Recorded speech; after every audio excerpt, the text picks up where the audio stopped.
Another symptom of ADHD that can be particularly detrimental when in the workplace, or to be honest, even in like the education system, if you're in university or comprehensive, is poor organisational skills, which is really common for people with ADHD.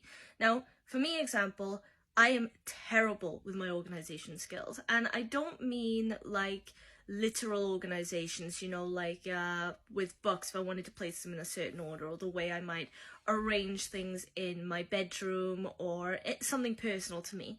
But when it comes to things that I have to do when it comes to time management, or things that include the tasks that I need to complete, or anything that might affect other people, I can be really bad at organising them because all the details get mixed up in my mind, and if it's not just something as simple as something I'm interested in, then it kind of goes over my head really, really easily. It's hard to describe, but there it is.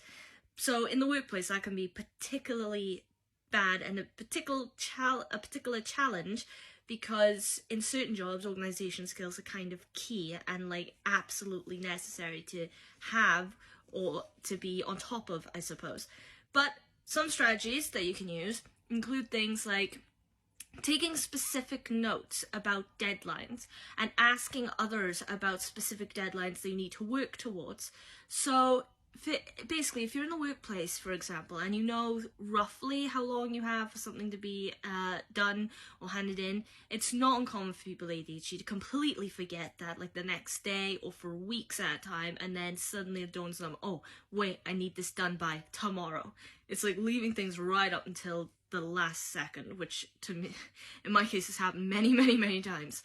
So, and it can be a bit daunting as well if everyone around you, you get the sense that everyone around you is kind of on the same wavelength or on the same level with understanding. They know how much, they know when certain deadlines are, they know how much work they need to get done between now and then, and it can feel a bit awkward when you aren't even aware of the exact deadline. And there have been times for me when I have just thought, I'll just wait until someone brings it up again, and in the meantime I'll work really hard. But then that can be really stressful because you don't actually know if you are getting the right amount of work done before the deadline hits.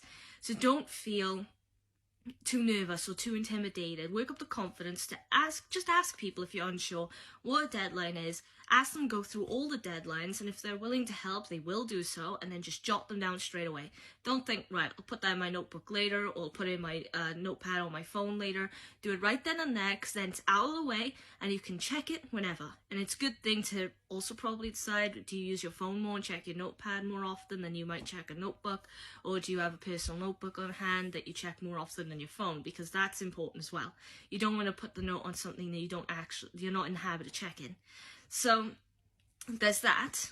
Besides that, it's also good to delegate where possible. Now that's not to like say, you know, push off responsibilities onto other people. What I mean by that is essentially identify the tasks or responsibilities that you feel like you might not be best suited for, not on a personal like self-esteem level, I mean on a practical level. Like if you're not really, really good with numbers and you have a particular task that involves a lot of number work, then perhaps go to a fellow colleague or team member, whoever, or fellow student, or whoever who can help, and where it's like, all right, where it's appropriate or feasible, and just ask them to take on board that task, and on the premise that they are better suited to do it than you are, and everyone kind of benefits. So, and also you're not doing everything yourself, so you're not overwhelming yourself and your brain, because you already have poor organization skills. You do not need the extra stress of extra tasks or activities that you need to get done with extra details, because that is really going to mess up your ability to think through them clearly, unfortunately. Also, using time management technologies can be really, really useful, especially because doing that means that you can set specific amount of times that you need to spend on a specific task at hand before moving on to the next one. So you know exactly when to stop and when to start on tasks. And there's none of the typical hesitation or accidentally spending too much time on one task, or essentially you're getting more work done because you can easily go, and this is more of a personal thing really than a deadline thing, because you can just say, right, I'm going to spend this much time on this task, I'll get this much done in that time roughly, then move on to this task. So you're getting a bit of everything done at once. Also, on a personal level, I kind of find that it's really helpful with keeping up your attention on things and your focus, because you're not just stuck on the one thing. Essentially, you're not getting bored, and the constant like moving from one task to another, but appropriately so, not just flitting between them like nonsensically, can be really useful. Actually, it's hard to explain that, but I've found that anyway. It's usually how I write novels and such, or do my artwork, because I go, right, I'm going to do this time of day, then I'm going to do this at this time of day, and I get more things done. So there's that. Now, the last thing is essentially find someone that you're comfortable with, someone that you trust.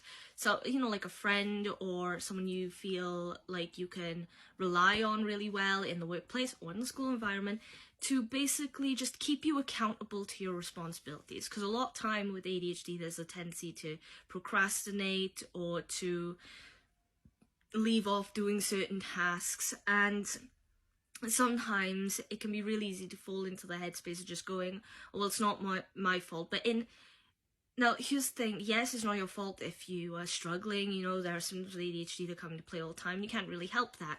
However, it is a really good thing to learn in general for life, and for situations when you need to be accountable for your responsibilities. To learn to just go, oh, right, my bad, I should have gotten that done, I should have done it. It can also be really helpful for you for developing certain methods to help you be more productive, a bit more of a team player, even a bit more extroverted if you're a real introvert and you want to get out there more. So yeah, but like I said, it's important to find someone you trust and someone you rely on, someone who understands perhaps your issues and your challenges. So when they keep you, hold you accountable for certain responsibilities, it's not like why didn't you do this? You should have gotten this done, and like a harsh thing or a conflict. It's more of a gentle nudge to be like, hey, have you got this done yet? All right, well, you have this much time, so, and then go on from there. Someone who can be gentle about it and sympathetic with it, so you don't feel put out, because there is also the emotional dysregulation thing with ADHD as well, and autism. So if you have both, it can help with both. So anyway, that's all I wanted to say in this video. So if you like the video, please leave a like. Follow me here on TikTok. Other than that, any thoughts or opinions you have, put in the comments section, or questions or requests for future videos. Subscribe to the YouTube channel also if you're interested. And last thing was, repost the video, please, because it helps with my motivation for the channel, so I keep up to date with these things, and also helps raise awareness, so win-win. Anyway, hopefully I'll see you next video. Till then,